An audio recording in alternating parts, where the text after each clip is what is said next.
고려의 이성육부라는 정치제도가 있었는데 당나라의 삼성육부 제도를 역시 따와서 독자적으로 변형시킨 것이다. 이런 거 있었잖아요. 계속 등장했죠. 당나라의 중앙정치제도 바로 삼성 그리고 육부 체제예요. 삼성육부. 삼성육부라는 게 무엇이냐? 중앙의 정치에서 가장 중요한 역할을 하는 삼성, 세 개의 성을 두는 거야. 그 세 개의 성이 이름이 무엇이냐? 중서성, 문하성, 상서성. 이 세 개를 만들어서 삼성이다라고 불렀어요. 어떤 국가를 운영하기 위해서 중요한 정책을 수립, 만드는 게 중서성의 역할. 그럼 중서성이 만든 그 정책을 심의, 이게 과연 타당한가, 문제는 없는가, 수정할 내용은 없는가 심의하는 게 문하성의 역할. 그렇게 해가지고 수립하고 심의가 끝나면 이제 그것을 육부에게 명령을 내리면서 집행하는 역할을 하는 게 상서성. 이제 육부는 뭘 하는 거야? 여기에서 결정된 일들을 처리, 집행하는 역할을 하는 거야. 이부, 호부, 예부, 병부, 형부, 공부. 이런 6부서를 우리가 육부라고 했어요. 자, 중앙정치 삼성육부 체제가 당태종 때 완성이 됐고요. 자, 그 다음에 이제 내려가서 토지제도 보겠습니다. 앞에서 나왔죠. 북조 지역에서 균전제라는 토지제도가 만들어졌는데 수나라 시대 수문제도 이것을 받아들여서 운영했었고 당나라도 받아들입니다. 자, 균전제. 성인 남성들에게 토지를 균일하게, 균등하게 나누어 줍니다.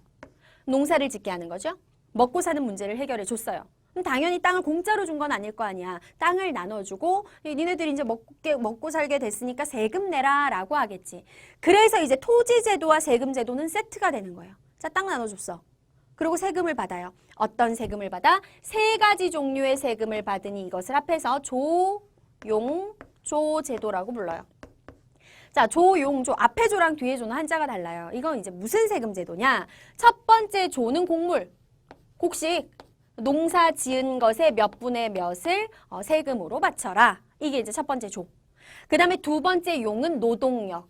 나라에서 뭐 성을 쌓거나 그 다음에 저수지를 파거나 등등등 노동력이 필요할 때 이 성인 남성들이 노동력을 제공해야 되는 세금이죠. 마지막 조라고 하는 건 옷감, 직물. 자, 이렇게 3가지 종류의 세금을 걷었다. 이게 조용조제도예요.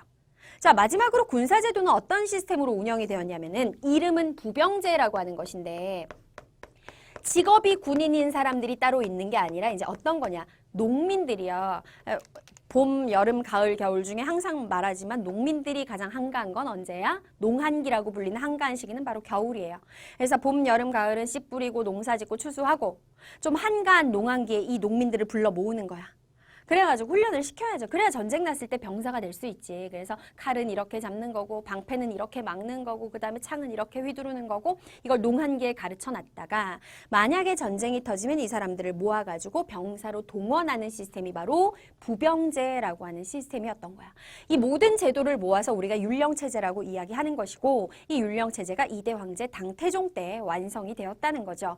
자, 그런데 쭉쭉 발전해 가던 당나라에요. 위기가 닥치는 시기가 옵니다. 자, 그 위기는 무엇이었고 그 이후에 어떤 변화가 생겼는지 옆으로 가서 정리하도록 할게요. 자, 옆으로 가서 동그라미 2번을 보니까 안사의 난 이후 이렇게 나옵니다. 안사의 난이라는 건 이따가 3번 멸망할 때 다시 이야기할 거니까 간단하게만 얘기할게요. 안사의 난이 무슨 뜻이냐? 사람 이름인데 안이 안녹산. 사람 이름이야. 안시성을 가진 녹산이 안녹산. 그 다음에 사도 성씨야. 사사명. 사시성을 가진 사명이. 안녹산이라는 사람과 사사명이라는 사람이 반란을 일으켰다. 때는 8세기 중반. 755년에 반란을 일으켜서 한 8년, 9년 동안 반란을 이어가는데 이 안녹산이라는 사람이 어떤 사람이었냐면요. 당나라가 수나라보다 영토가 워낙 넓어지다 보니까 참 이 각 지역들을 다스리기가 힘들었겠죠. 그래서 당나라 시대 어떻게 하느냐. 그 국경지대, 변방이라고 하죠. 국경지대를 군사적으로 방어를 하면서 그 지역에 있는 백성들을 다스리는 행정적인 권한도 가지면서 세금을 걷고 운영할 수 있는 재정 권한도 가지는 이러한 관직이 만들어져요. 그 관직을 절도사라고 하거든요. 근데 얘네들이 이제 각각의 지방에서 워낙 막강한 권한을 가지고 있다 보니까 당나라가 발전해가는 과정에서 절도사들도 굉장히 권력이 커져가기 시작하는데 그 권력이 커진 절도사 중에 한 명이 안녹산이라고 하는 사람이었어. 사사명은요, 절도사는 아니고 안녹산에 정말 이렇게 신뢰하던 부하였어요. 안녹산과 그의 부하인 사사명이 일으킨 반란 안사의 난이라고 하죠.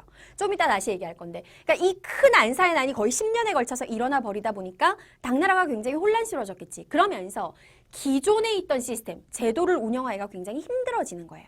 그러니까 안사의 난이 끝나고 나서 이 모든 제도들이 싹 다 바뀌게 되죠. 어떻게 바뀌었는지 볼게요. 먼저 첫 번째, 성인 남성들에게 토지를 균등하게 나누어 주던 게 균전제인데 이건 국가가 많은 토지를 확보하고 있어야 가능한 거잖아요. 뭘 가진 게 있어야 논아주죠. 근데 지금 절도사들이 세력이 커지고 귀족들이 땅을 늘리니까 국가가 균전제를 운영할 수가 없는 거예요. 토지 제도는 어떻게 바뀌느냐?